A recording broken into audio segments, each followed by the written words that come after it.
दिल्ली के भावी मुख्यमंत्री अरविंद केजरीवाल ने ये ऐलान कर दिया है कि तमाम अड़चनों के बावजूद आम आदमी पार्टी जनता से किए गए जो वायदे हैं उनको पूरा करेगी।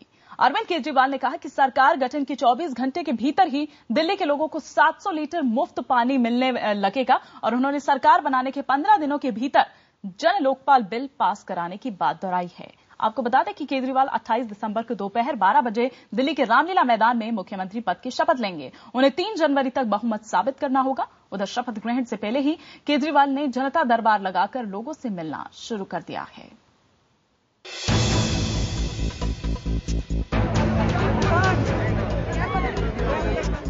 अनिश्चितता के बादल छंटते ही जनता का दरबार लगने लगा। 28 दिसंबर को शपथ ग्रहण की तैयारी में रामलीला मैदान भी सजने लगा। अरविंद केजरीवाल दिल्ली के भावी मुख्यमंत्री हैं, तो जनता के नेताजी ने कौशाम्बी में अपने घर के बाहर ही जनता से मुलाकात का सिलसिला शुरू कर ये जता दिया कि उन्होंने अपना कामकाज शुरू कर दिया। बुधवार को जनता से मुखातिब दिल्ली के भावी मुख्यमंत्री ने अपना पहला लोकप्रिय ऐलान किया। सब लोगों ने बिजली के बिल भी रोके।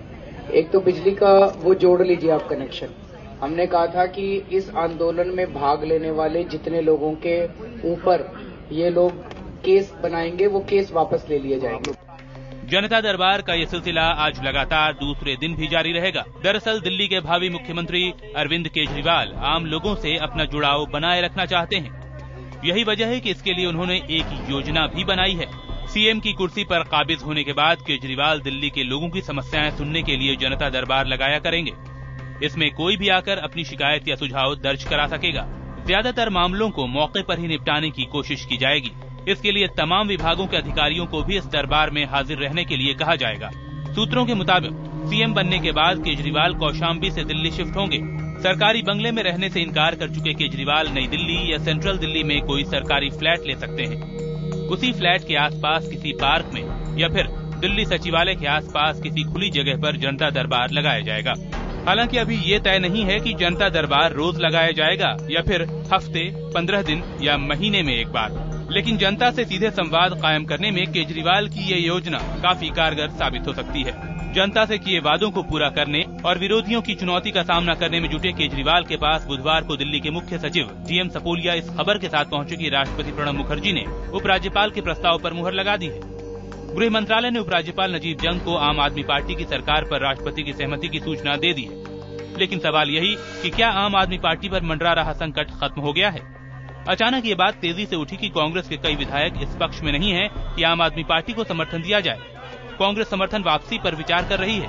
2 दिनों से कांग्रेसी कार्यकर्ताओं के विरोध ने इस आग को हवा दी। खुद पार्टी प्रवक्ता जनार्दन द्विवेदी मीडिया में ये बात मानते हुए दिखे कि कांग्रेस का बड़ा तबका आम आदमी पार्टी को समर्थन के हक में नहीं। लेकिन बुधवार सुबह तक ये साफ हो गया कि कोसने के बावजूद कांग्रेस आम आदमी पार्टी को बाहर से समर्थन जारी रखेगी।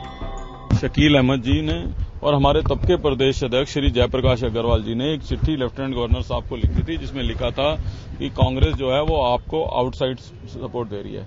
और अभी तक की स्थिति में हम जो हमारे इन दोनों नेताओं ने चिट्ठी लिखी थी, हम उस पर स्टैंड करते हैं। ये बात दीगर है कि कांग्रेस का ये समर्थन कितने दिन जारी रहेगा ये कोई नहीं जानता। आम आदमी पार्टी का दावा है कि घोटालों की पुरानी फाइलें खुलेंगी, सब के सब नपेंगे। पार्टी पहले ही शीला दीक्षित पर लगे आरोपों की जांच करवाने और जेल तक भिजवाने की बातें कह चुकी है। It's so easy to call anybody corrupt and dishonest. You provide proof, you show evidence, and you prosecute whoever you find guilty. आम आदमी पार्टी दिल्ली के लिए जन लोकपाल बिल 15 दिन में पास कराने का दावा भी कर रही है।